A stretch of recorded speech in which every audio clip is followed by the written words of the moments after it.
بسم اللہ الرحمن الرحیم۔ السلام علیکم ورحمۃ اللہ وبرکاتہ۔ میرے بچپن ہی میں میری زندگی کی عجب کہانی کی ابتدا ہوئی تھی۔ وقت گزرتا گیا، گھر میں جہاں خوب سے خوب تر خوشحالی کا پودا تناور درخت بن رہا تھا، بے شک گھر میں خوشحالی تھی مگر میرے نصیب میں نہ تھی۔ گھر کے سبھی افراد خوش مزاج تھے، تاہم میرے ساتھ ان کا رویہ روز بروز عجیب ہوتا جا رہا تھا۔ میں ابھی بچی تھی، کچھ سمجھ نہ پاتی۔ امی ابو خریداری کو جاتے تو ہمارا اور سلمہ کو ساتھ لے جاتے، جبکہ مجھے چھوٹے بھائی فرحان کے ساتھ گھر چھوڑا جاتا۔ میں سمجھتی کہ یہی میری ڈیوٹی ہے، اپنے والدین سے کوئی شکایت نہ کرتی۔ مجھے ناز برداریوں کی عادت ہی نہ ڈالی گئی تھی، اس لیے کسی بات پر بھی ضد نہ کرتی تھی۔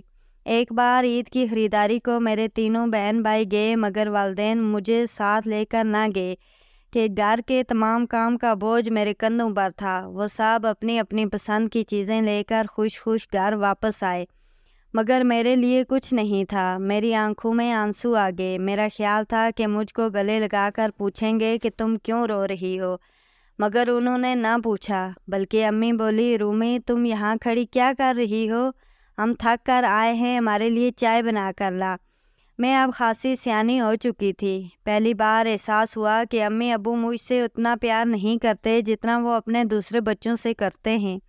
عجیب بات یہ کہ میں اپنے باپ سے زیادہ ماں سے ڈرتی تھی کہ وہ مجھ کو کبھی کبھی بہت بری طرح ڈانٹ دیتی تھی۔ سب سے بڑا ستم جو ہوا وہ یہ کہ مجھ کو کبھی اسکول نہ بھیجا گیا۔ شروع میں اتنا احساس نہ تھا، جوں جوں شعور کے زینے چڑھتی گئی میرا سامنا تنہائی کے عذاب سے ہونے لگا۔ تب پڑوسن خالہ مجھ کو پڑھانے آنے لگی تو بھی تنہائی کا بھوت دور نہ ہوا۔ آہستہ آہستہ یہ عذاب مجھ پر قبضہ جمانے لگا اور میری شخصیت ختم ہوتی گئی۔ اب مجھ سے جو کرنے کو کہا جاتا بنا چوں چرا کرتی، کوئی سوال کیے بغیر۔ میں نے بولنا تک چھوڑ دیا تھا، لگتا تھا آہستہ آہستہ زندگی سے دور ہو رہی ہوں۔ میری سنجیدگی، میری خاموشی کا کبھی کسی نے نوٹس نہ لیا۔ ماں باپ کے ہوتے ہوئے میں یتیموں جیسی ہو گئی تھی۔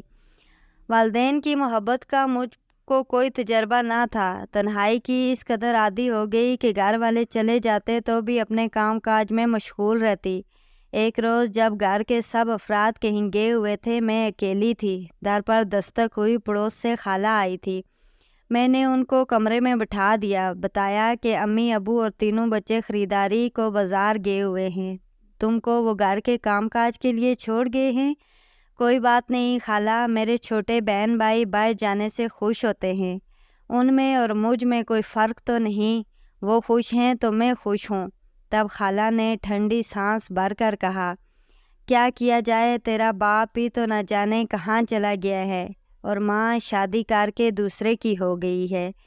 اس کو اپنے بچے تو دکھتے ہیں پر تو نہیں، جانے تیری ماں کی ممتا کو کیا ہو گیا ہے۔ ان کی بات پر میں حیرت سے ان کے چہرے کو تکنے لگی۔ پوچھا، خالہ سچ بتاؤ، کیا یہ میرے حقیقی ماں باپ نہیں ہیں؟ جو کہنا تھا کہہ دیا بیٹی، بار بار وہ بات نہ کہلواؤ جو میں نہیں کہنا چاہتی۔ آپ نے بات منہ سے نکال ہی دی ہے تو اب پوری بات بتائیے، کیا یہ ماں بھی میری ماں نہیں ہے؟ یہ بھی مجھ سے ویسا پیار نہیں کرتی جیسا میرے چھوٹی بہنوں اور بھائی سے کرتی ہے؟ ہاں بیٹا، ایسا ہی جانو، ماں بھی مر گئی ہے تیری، لیکن اب تو تم نے انہی کے پاس رہنا ہے، اب تیرا اس دنیا میں کون ہے؟ اور خالہ کی باتیں میری سمجھ میں آ بھی رہی تھی اور نہیں بھی۔ مجھ کو حیران اور پریشان دیکھ کر وہ بولی، بیٹی ریحان صاحب کے اولاد نہ تھی اور وہ دوسری شادی نہ کرنا چاہتے تھے، اس وجہ سے تجھ کو اپنے مزرعہ سے لے لیا تھا۔ جب اولاد ہو گئی تو ان کو اپنے بچے پیارے لگنے لگے اور تجھ کو ایک جانب کر دیا۔ یہی سچ ہے، سارے محلے میں ایک میں ہی اس راز کی گواہ ہوں۔ آج اس وجہ سے بتا دیا ہے کہ میں نے تو مر جانا ہے، تجھ کو اصل حقیقت کون بتائے یا نہ بتائے، شاید میں بھی نہ بتاتی، لیکن تیری حالت دیکھ کر دکھ ہوتا رہتا تھا اور تمہاری ماں کی تبدیلی پر حیرت۔ پہلے پہل تو انہوں نے تم کو ایسا پیار دیا اور دوسرے بچوں کے ہونے کے بعد تم انہیں بوجھ لگنے لگی۔ اب تمہاری کوئی حیثیت نہیں ہے، تم تو بس ایک مزرعہ کی بیٹی ہو جو وڈیروں کی چاکری کے لیے پیدا ہوتے ہیں۔ یہ سنتے ہی مجھ پر قیامت ٹوٹ پڑی۔ اب مجھ کو امی ابو کے رویے کی سمجھ آ گئی، ورنہ میرے ننھے سے دماغ میں یہ معاملہ ایک ڈور کی طرح الجھا ہوا تھا۔ اب ساری بات عیاں تھی۔ میں اتنا روئی کہ پہلے کبھی اتنا نہ روئی تھی۔ خالہ کو بھی دکھ ہوا کہ انہوں نے یہ سب مجھے کیوں بتا دیا۔ مجھے اب بھی یقین نہیں آ رہا تھا کہ یہ سچ ہے کہ میں ان کے لپالک ہوں۔ یہ میرے ماں باپ نہیں ہیں اور اصل ماں باپ کوئی اور ہیں۔ کیا میں اب اس دنیا میں لاوارث، بے آسرا اور بے سہارا ہوں؟ وہ گھر جس کو میں اپنا سمجھتی تھی اب مجھ کو پرایا لگنے لگا۔ لمحوں میں ہی دل نے اس گھر سے شناسائی کے سارے رشتے توڑ دیے، تاہم ایک موہم سی امید اب بھی باقی تھی کہ شاید خالہ غلط کہہ رہی ہوں۔ جب کسی کو بھی پتہ نہیں تو خالہ اس راز کو کیسے جانتی ہیں؟ میں نے پوچھ ہی لیا، خالہ یہ سب آپ کیسے جانتی ہیں؟ جب تمہارے والدین نے یہ گھر خریدا تھا تو محلے میں بس یہ دو ہی گھر تھے، ایک تمہارے والد کا اور دوسرا میرا۔ باقی محلے کے مکانات بعد میں رفتہ رفتہ تعمیر اور آباد ہوئے، تبھی تمہاری امی کا اور میرا زیادہ وقت ساتھ گزرا۔ ہم دونوں تقریباً سارا دن ہی ساتھ رہتی تھی۔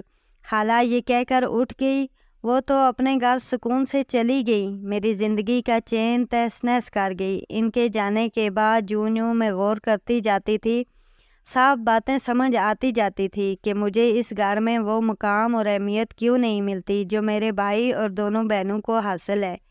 ماں کیوں بات پہ بات مجھ کو ڈانٹتی ہیں اور باپ گھر آتا تو میری طرف دیکھنا بھی پسند نہیں کرتا۔ اب ہر وقت یہی بات میرے ذہن میں گردش کرتی کہ میرے ماں باپ کون ہیں۔ اب اس گھر اور گھر والوں سے مجھے کوئی دلچسپی نہ رہی، میں بالکل خاموش رہنے لگی۔ وہ جو کہتے کر دیتی۔ ان دنوں میری بے بسی دیکھنے کے لائق تھی۔ سوچتی کاش خالہ یہ مجھ کو نہ بتاتی۔ انسان اس وقت تک سکون میں رہتا ہے جب تک وہ باخبر نہیں ہوتا۔ آگہی بے چینی کو جنم دیتی ہے، چنانچہ میری آگہی بھی میرے لیے عذاب بن گئی۔ میں ہر وقت ایک انجانی سی آگ میں جلتی رہتی تھی۔ میرا صبر شاید میرا وہ اعتماد تھا جو میں اپنے ماں باپ پر کرتی تھی۔ اعتماد ٹوٹا تو صبر کی دولت بھی مٹی میں مل گئی۔ دل کا پیالہ ہر وقت آنسو سے لبریز رہتا تھا کہ ذرا سی جنبش سے چھلک جاتا تھا اور آنکھیں اس پانی کو اپنے اندر روک نہیں سکتی تھی۔ ان کی سنگ دلی بڑھتی رہی، لیکن اب مجھ کو ان سے کوئی گلہ نہیں تھا کیونکہ میں ان کی کچھ نہیں لگتی تھی۔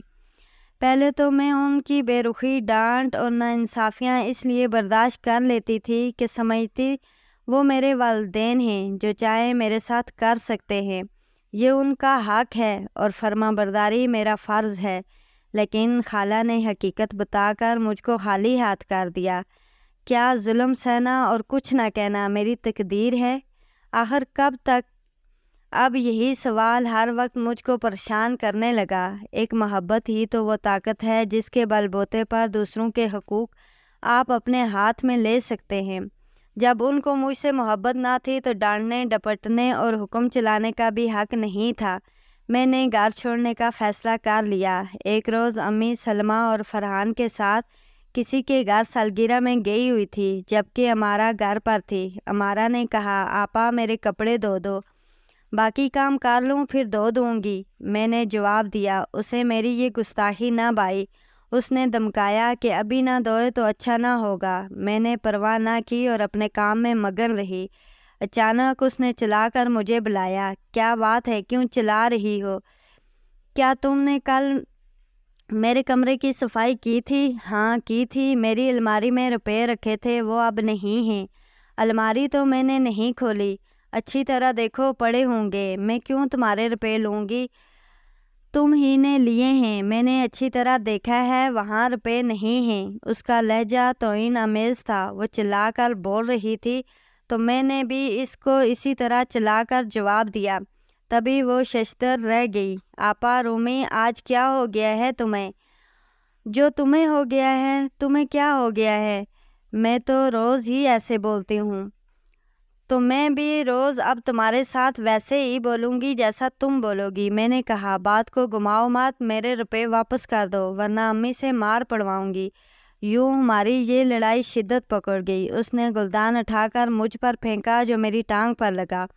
تو میں نے پاس پڑا وزنی تالا اٹھا کر اس کو دے مارا۔ وہ اس کے ماتھے پر لگا اور خون بہنے لگا۔ خون بہتا دیکھ کر میں ڈر گئی۔ وہ تو بستر پر گر گئی۔ مجھے لگا کہ بے ہوش ہو گئی ہے۔ میں نے پکارا، اس نے کوئی جواب نہ دیا۔ خون بدستور بہہ رہا تھا۔ مجھے اپنا انجام برا نظر آنے لگا۔ میں دروازے کی طرف بھاگی اور گھر سے نکل کر سرپٹ دوڑنے لگی۔ مجھے معلوم نہ تھا کس سمت بھاگ رہی ہوں۔ میری اب کوئی منزل نہ تھی۔ اس وقت میری عمر 15 سال تھی۔ اس عمر میں بھاگتی ہوئی میں بہت عجیب لگ رہی تھی۔ لوگ حیرت سے مجھ کو سڑک پر بھاگتا ہوا دیکھ رہے تھے، لیکن کسی نے روک کر یہ نہ پوچھا کہ میں کیوں بھاگ رہی ہوں۔ کافی دور تک بھاگتے بھاگتے جانے میں کس جگہ پہنچ گئی تھی۔ شام ہو رہی تھی اور خوف ابھی تک مجھ پر سوار تھا۔ سچ ہے، خوف انسان سے ایسے کام کروا دیتا ہے جن کو سر انجام دینے کے لیے عام حالات میں تو ہمت ساتھ نہیں دیتی۔ اسی مقام پر خوف ہمت بن جاتا ہے۔ بالآخر پیروں نے جواب دے دیا اور میں ایک گلی میں بنے ہوئے مکان کے سائے میں کھڑی ہو گئی۔ تبھی اس مکان سے ایک عورت باہر نکلی اور مجھے سہما کھڑا دیکھ کر رک گئی۔ قریب آ کر بولی، لڑکی یہاں ایسے کیوں کھڑی ہو؟ کس گھر جانا ہے؟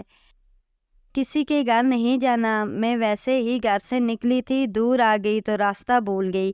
شام ہو رہی ہے، کیا سوچ کر ویسے ہی گھر سے نکلی تھی اور اب راستہ بھول گئی ہو؟ لڑکیوں کا اس طرح اجنبی جگہوں کی طرف نکل پڑنا اچھا نہیں ہوتا۔ بیٹی چلو آؤ، میں تم کو تمہارے گھر چھوڑ آتی ہوں۔ تم نے کہاں جانا ہے؟ کافی عرصے بعد کسی نے اتنے پیار سے بات کی تو آنکھوں میں آنسو بھر آئے۔ بہن سے لڑائی ہو گئی، اس کے ماتھے سے خون نکل آیا تو میں ڈر سے گھر سے نکل گئی کہ امی ابو آئیں گے تو مجھے مار پڑ جائے گی۔ بہن بھائی کس گھر میں نہیں لڑتے، یہ تو معمول کی بات ہے۔ آؤ میرے گھر، پانی پی لو، ذرا حوصلہ بناؤ گی تو تم کو میں خود تمہارے گھر چھوڑ آؤں گی۔ وہ بازو سے تھام کر مجھ کو اپنے گھر کے اندر لے آئی۔ کچھ دیر دلاسا دیا، چائے اصرار کر کے پلائی، پھر بولی، دیکھو رات ہونے والی ہے، مجھے سچ سچ بتا دو کہ کیا معاملہ ہے۔ تمہارا گھر کہاں ہے؟ میرا کوئی گھر نہیں ہے۔ یہ کہہ کر میں رونے لگی۔ بیٹی کوئی چھت تو ایسی ہوگی جس کی پناہ میں تم نے زندگی کا اتنا عرصہ گزارا ہے۔ میں نے ہر بات ان کو سچ سچ بتا کر کہا کہ آپ مجھے رکھ لیں، میں اب لوٹ کر گھر نہ جاؤں گی۔ اچھا ٹھیک ہے، تم یہاں رہو جب تک رہنا چاہتی ہو، جب کہو گی تم کو تمہارے والدین کے پاس پہنچا دوں گی۔ میں ان کے گھر رہنے لگی۔ انہوں نے اتنے پیار سے رکھا کہ جب کہتی اپنے گھر جانے کو راضی ہو جاؤ تو میں رونے لگتی۔ یہ 2 میاں بیوی ہی تھے۔ ایک ان کا بیٹا تھا جو کمانے کو سعودی عرب گیا ہوا تھا۔ اب میں ان سے اور وہ مجھ سے مانوس ہو گئے تھے۔ میں بچپن سے ہی گھر کے کام کاج کی عادی تھی۔ آنٹی کے گھر کا سارا کام سنبھال لیا۔ ان کو بہت آرام ملا، وہ مجھ سے پیار کرنے لگی۔ شوہر نے کہا، بچی یہیں رہنا چاہتی ہے تو رہنے دے، ہم کو کیا پریشانی دے رہی ہے، الٹا آرام ہی دیتی ہے۔ میں یہاں بہت سکھی تھی، کوئی ڈر تھا اور نہ خوف۔ البتہ جب وہ اپنے بیٹے کے آنے کی بات کرتی میں ڈر جاتی، کیونکہ پہلے لوگوں نے بھی اس وقت تک میرے ساتھ اچھا برتاؤ کیا تھا جب تک ان کی اپنی اولاد نہ آ گئی۔ ان کے ہاں اپنے بچے ہو گئے تو انہوں نے مجھ سے آنکھیں پھیر لی۔ آنٹی قدسیہ اپنے بیٹے کے لیے بہت پریشان اور اداس رہتی، تو ان کی پریشانی دیکھ کر میرا دل چاہتا کہ کاش ان کا بیٹا آ جائے، لیکن خوف اپنی جگہ قائم تھا کہ کہیں وہ نفرت کرنے والا انسان نہ ہو، کہیں وہ مجھ کو گھر سے نہ نکال دے۔ اگر ایسا ہوا تو میں کہاں جاؤں گی؟ لیکن میرا خیال غلط تھا کہ نواز کی وجہ سے میرا پیار جو آنٹی اور انکل سے ملا تھا چھن جائے گا۔ ایسا نہ ہوا۔ نواز بھی اپنے والدین کی طرح ایک رحم دل اور اچھا انسان تھا۔ وہ میرا خیال رکھتا تھا اور دھیمے لہجے میں احتیاط سے بات کرتا تھا۔ یقیناً یہ اس کے والدین کی تربیت ہی تھی کہ اس میں اتنی حیا تھی۔ پتہ نہیں کب نواز نے مجھے پسند کیا۔ جب آنٹی نے مجھ سے بات کی تو میں حیران رہ گئی۔ میں تو آنٹی کے بیٹے کو دل میں بسانے کی جسارت بھی نہیں کر سکتی تھی۔ مجھے آنٹی نے بہت سمجھایا کہ اپنے والدین کا پتہ بتا دو، جنہوں نے تم کو پالا پوسا بڑا کیا۔ آخر میں نے پتہ بتا ہی دیا۔ دونوں میرے والدین سے ملے، جو باتیں انہوں نے آپس میں کی وہ تو میں نہ سن سکی۔ بہرحال وہ خوش لوٹے اور کہا کہ اللہ تعالیٰ نے ہماری اچھی نیت کا صلہ ہم کو دے دیا ہے، محال امر کو ممکن بنا دیا ہے۔ ہم نے تمہارے والدین کو راضی کر لیا ہے، وہ تمہاری شادی میں شرکت کریں گے۔ وہ واقعی تمہارے گھر سے چلے جانے پر بہت پریشان تھے۔ بڑی سادگی سے میری نواز کے ساتھ شادی ہو گئی، کیونکہ آنٹی اور انکل دھوم دھام کو پسند نہ کرتے تھے۔ امی ابو بھی آ گئے، انہوں نے مجھے گلے لگایا، میں نے ان کو اور انہوں نے مجھے معاف کر دیا۔ واقعی دنیا میں اچھے لوگوں کی کمی نہیں ہے، اور یہ دنیا ان ہی کے دم سے قائم ہے۔ اس طرح کی مزید دلچسپ کہانیاں سننے اور دیکھنے کے لیے ہمارے چینل کو سبسکرائب کریں، ویڈیو کو لائک اور شیئر کریں۔ شکریہ۔